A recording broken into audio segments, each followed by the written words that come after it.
আগের মতো সে আন্তরিকতা, কাছে আসা, একসঙ্গে বসে কিছু উপভোগ করা, সেই দৃশ্যগুলো এখন কম পাওয়া যায়।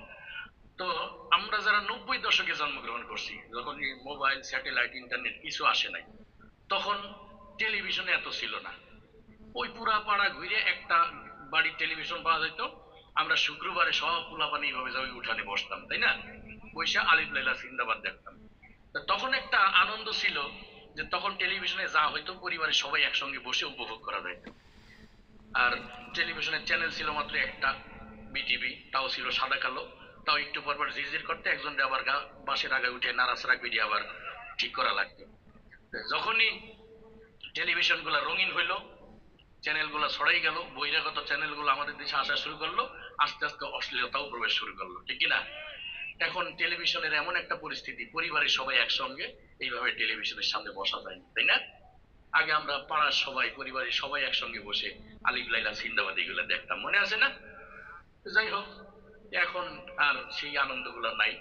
আর সেই আমাদের সময়ের জনপ্রিয় বিটিভি, সেই বিটিভির মজাও এখন নাই, বিটিভির সেই জনপ্রিয়তাও নাই।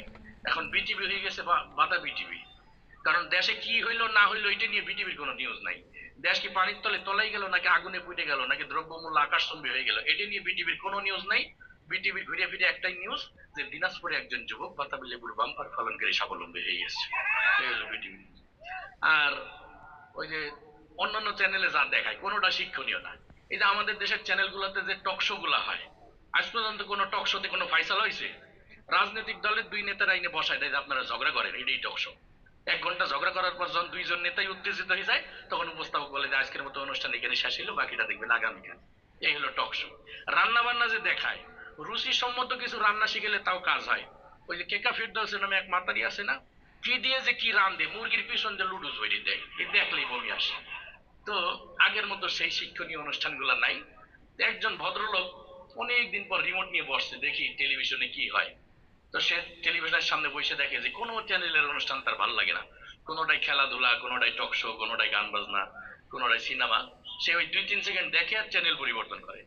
এখন আপনাদের সামনে আমি যেটা পরিবেশন করবো সেটা হলো এই যে 2-3 সেকেন্ড পর পর যে চ্যানেল পরিবর্তন করে, কাকতালীয় ভাবে এক চ্যানেলের আওয়াজ আর এক চ্যানেলের সঙ্গে মিলে গেলে কেমন শোনাবে।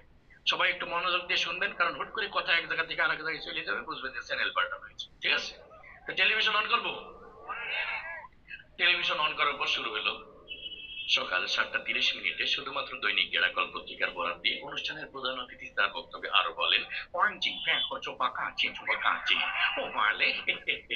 আর বলবেন না আপা, আপনার দুলাভাই সেই সকালে ঘুম থেকে উঠেই শুরু করে, আর তার বলার শেষই হয় না, বাবা কেন আশরাফুল সজোরে হাত ঘুরিয়ে মেরেছেন এবং 4 রান।